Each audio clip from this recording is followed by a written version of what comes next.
Hello, everyone, and welcome to another Langer at the Mic live stream here. It's been a while. Like I said, I just did a stream on hockey, but now it's time to do a stream on Dallas Cowboys football. I know I haven't really been around much, at least here on YouTube during Cowboys training camp, just because I really needed I decided to take a good month off after the Montreal Canadiens' awesome playoff run and all of that, and I needed that that time to focus on enjoying the summer. But you know what? Better I come back late than never, of course, right? And today, let's get right into it. Today, actually, as we speak, the Cowboys are cutting down their training camp roster to their 53-man roster. And I thought it'd be a fun exercise to share my last minute, I guess a bit of a last minute prediction of what I think that 53-man roster will look like. So I'm going to share my screen to, let's just pull it up right over here.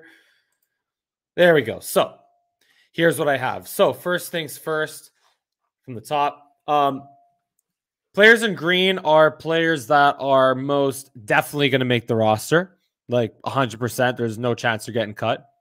Maybe actually some of them, I'd say 90% chance they're not getting cut.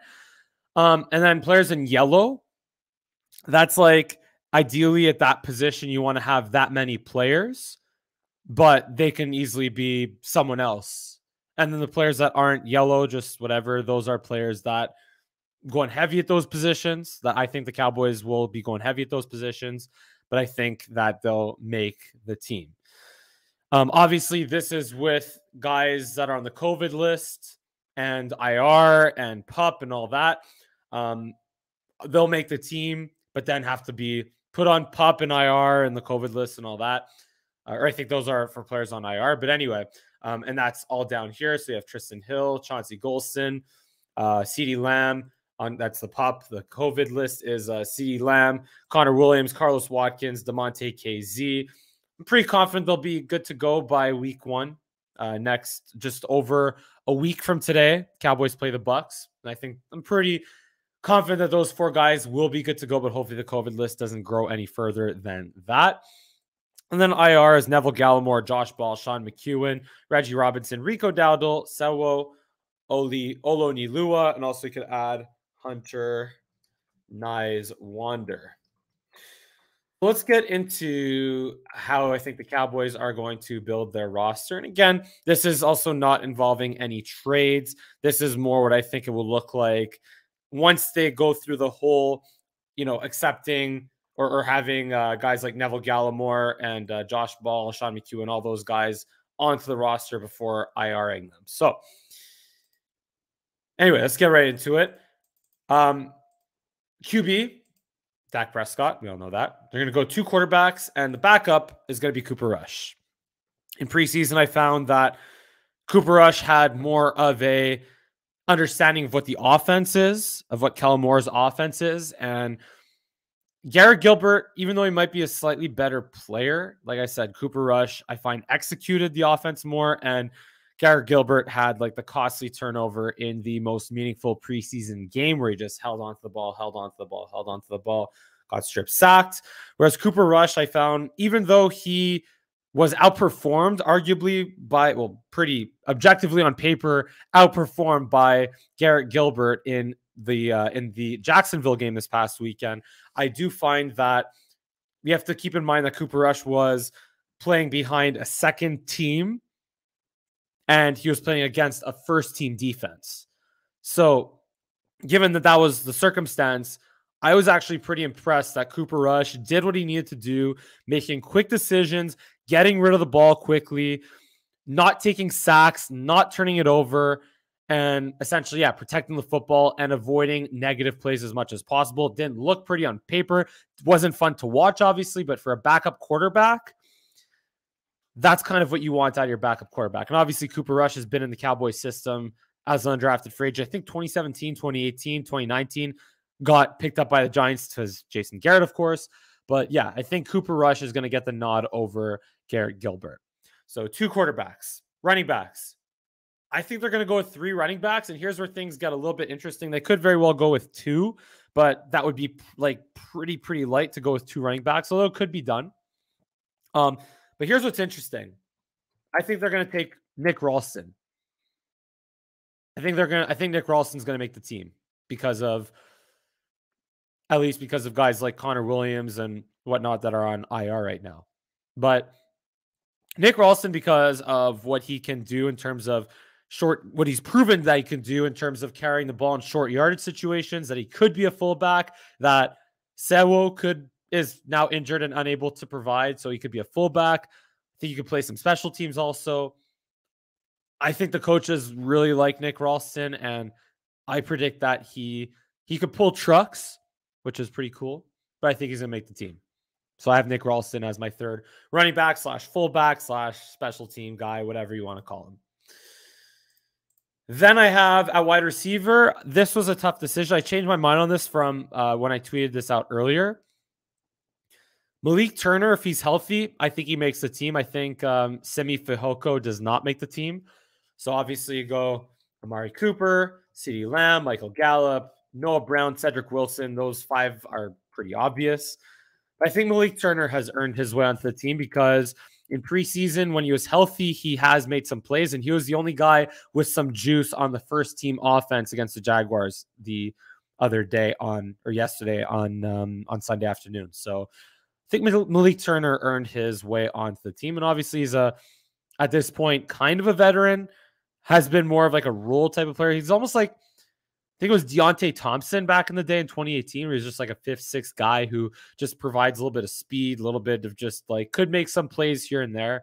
Obviously, if Malik Turner has to be, you'd like to hope that Malik Turner doesn't have to be your wide receiver too, because then some bad things have to happen to Amari Cooper, CeeDee Lamb, or Michael Gallup. But then again, with COVID, you never know. But anyway, I think Malik Turner earned his roster spot. Tight end, Blake Jarwin, Dalton Schultz, and here's where I think Sean McEwen would have passed Jeremy Sprinkle. But I think Jeremy Sprinkle, again, kind of a veteran guy, played a couple of years in Washington. I think he earned his way just by process of elimination, but they could afford to go. They could maybe go light at tight end, go heavy elsewhere. So that's why I have Jeremy Sprinkle, but in yellow, because ideally you keep 3 tight ends, but if they decide to go with, Sean McEwen's hurt, so I don't think they'd really have any other options. But yeah, if they decide to go light at tight end, they could. Offensive tackle, Tyron Smith, Lyle Collins, obvious. Brandon Knight, I really don't like the Cowboys' depth at offensive tackle. I really don't. I think that's pretty obvious. If Brandon Knight or Terrence Steele or Ty Nsekhe have to come into the game, that's a problem. But the coaches love Terrence Steele for some reason. I kind of like Brandon Knight a little bit more, I'd say. He could play some guard also. But ideally you want 4 tackles and I guess 4 guards. So 8 offensive linemen, I guess, is standard. But they could go light at those positions because just by process of not trusting Brandon Knight or Terrence Steele, but they'll probably make the team, honestly. And I don't love that.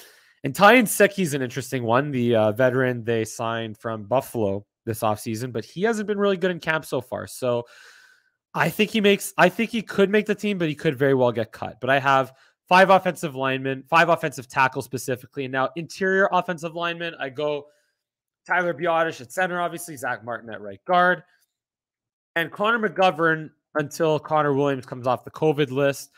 But here's where I think Matt Farniak might temporarily make his way onto the team because of Connor Williams being on the COVID list. So 7th round pick Matt Farniak, I think, or you could say also Isaac Alarcon, but they could also use the international player development spot for him onto the practice squad or whatever that is. So I don't know if they would. I don't know if Isaac has as good as he's been on Hard Knocks. I don't know if he's been good enough to earn a spot onto the 53. And I think Matt Farniak they would trust him a little bit more to play center than they would Isaac. So I just think by the fact that they could put Isaac on the reserve international player list, whatever, I think they'll take advantage of that and just bring up Matt Farniak until Connor Williams is ready to go. So that's offense so far. Now defense, edge. I'm keeping 6 edges, although there are some rumors around Brandon Knight and Bradley and potentially Cowboys fielding offers for them. But I go to Marcus Lawrence, Randy Gregory, Dorrance Armstrong. Those are obvious. And then who knows, honestly? I mean, after Chauncey Golston being on the PUP list right now, after Chauncey Golston, Rondell Carter, I think, is a pretty safe bet to earn his way onto the team. I think Terrell Basham might have earned his way onto the team, and I'd really like to hope Bradley and I earned his roster spot because I personally really like Bradley and I in terms of what he could do rushing the passer, and I want to see more of that. And he had some flashes this preseason and training camp, so I'd like to hope that Bradley and I earns his way onto the roster, but I'm going heavy at edge. I'm going 6 edges right now. Terrell Basham and Rondell Carter. Rondell Carter had some good plays, especially in week 4 of preseason, but I also think the coaches really like him, and same thing with Terrell Basham. So I'm going with 4 edges. Defensive tackle, very thin right now with Neville Gallimore on the and Tristan Hill on the PUP list, or Neville Gallimore on IR rather, and Tristan Hill on PUP. But I'm going Brent Urban. I'm going 4 defensive tackles with Brent Urban, Osa Odighizuwa, and Quentin Bohanna. They're pretty obviously going to make the team. But I think Justin Hamilton, just because they're thin at defensive tackle, but also for just because you want to have 4 defensive tackles, I think Justin Hamilton, just by sheer being thin at the position, will earn his way onto the final 53-man roster. Obviously, once guys are IR'd and all that. But yeah, I also think he played well in week 4, so I think he also kind of earned his spot. So yeah, linebacker Micah Parsons. I'm going with 5 linebackers. I think it's pretty easy to agree on these ones. Micah Parsons, Keanu Neal, Leighton Vander Esch, Jabril Cox, and Jalen Smith. I omitted Luke Gifford though, and unfortunately Azur Kamara and Francis Bernard. I'm curious to see what more Francis Bernard can maybe do, but just by sheer numbers, there's not really much a fit for him. And I think they could practice squad him for another year or two. So that's probably what's best for Francis Bernard. And I hope he doesn't get claimed, honestly. But I omitted Luke Gifford. I think Luke Gifford, just by sheer need at other positions, I think they're going to let go of Luke Gifford, or they can't afford to let go of Luke Gifford. But he could also, again, just if they prefer Luke Gifford over Jeremy Sprinkle or Brandon Knight or Rondell Carter or Justin Hamilton, then they could as well keep Luke Gifford, of course. Cornerbacks, obviously, Cowboys have to go heavy at corner, and I think there isn't much of a debate on the corners that they're going to keep. Trayvon Diggs, Anthony Brown, Jordan Lewis, Maurice Kennedy, Kelvin Joseph, and Nashawn Wright. At safety is where it gets a little bit more interesting. I think we're pretty good at with the 6 corners that they are keeping, but safety gets a little bit more interesting. Donovan Wilson, Malik Hooker, obviously Demonte KZ is right there on the COVID list, but Donovan Wilson, Malik Hooker, Jaron Kearse, even though he tweeted something like "this sucks" earlier today, I have to follow up on what the context of that was. He did not officially get cut yet, as far as I know, but he has played pretty well as like a box / slot / just, jack of all trades type of safety kind of guy. He's been pretty good at that role. Impressive, honestly, because I didn't really expect much out of him. But I think he will make his way onto the team. I'm pretty confident about that. And by sheer numbers, I think also just continuity with the defense and with the secondary. I don't love it, but I have Darian Thompson making the team, but I also have Israel Mukwamu making the team. He had a really bad roughing the passer penalty yesterday on Jake Luton against the Jaguars, but he also had the interception and made a couple of really good plays in the run game as well. So I have Mukwamu making the team, and I would love to see Israel Mukwamu on the team. I think I was just listening to Barry Church talk about him today, and he's had a lot of really awesome things to say about him. But yeah, I think Israel Mukwamu makes it, and so does Darian Thompson. But I think they could afford to cut Darian Thompson for someone else elsewhere. So yeah. And then obviously special teams, pretty obvious. Greg Zuerlein. Maybe they'll get Johnny Hecker away from the Rams. We'll see. But if they don't, Brian Anger, Jake McQuaid is your long snapper. Miss ULP Ladouceur, Canadian and Montreal-born guy. miss him already. But yeah, Jake McQuaid is the long snapper, and CJ Goodwin, you could list him as a corner. I just list him as a special teams guy. So yeah. Then obviously I have your pup, Tristan Hill, Chauncey Goldson. COVID list is CeeDee Lamb at the moment with Connor Williams, Carlos Watkins, and Devontae KZ. And on IR is Hunter Nicewander, Sewo Olonilua, Rico Dowdle, Reggie Robinson, Sean McEwen, Josh Ball, and Neville Gallimore, among other guys that probably weren't going to make the team anyway. But yeah, that's pretty much it. My, I guess, possibly too little, too late prediction of the Cowboys 53-man roster. But I want to get in before, actually cuts are made. Hope I did. But yeah, that's all I have here. And as usual, thank you for tuning in to this live stream here on Linebacker at the Mic Live. For more Cowboys content, be sure to follow me on Twitter, Instagram, and TikTok at Mike Langer for all three. Mostly active on Twitter lately, but I'm going to become more active hopefully in the coming weeks and months on the other platforms. But yeah, give me a follow on those platforms. Give me a big thumbs up on this video and subscribe to my channel if you enjoy my content, which I'm sure you do if you're tuning in. But yeah, thank you so much for tuning in to this live stream, this first Cowboys live stream in too long here on Langer at the Mic Live. And I look forward to seeing you again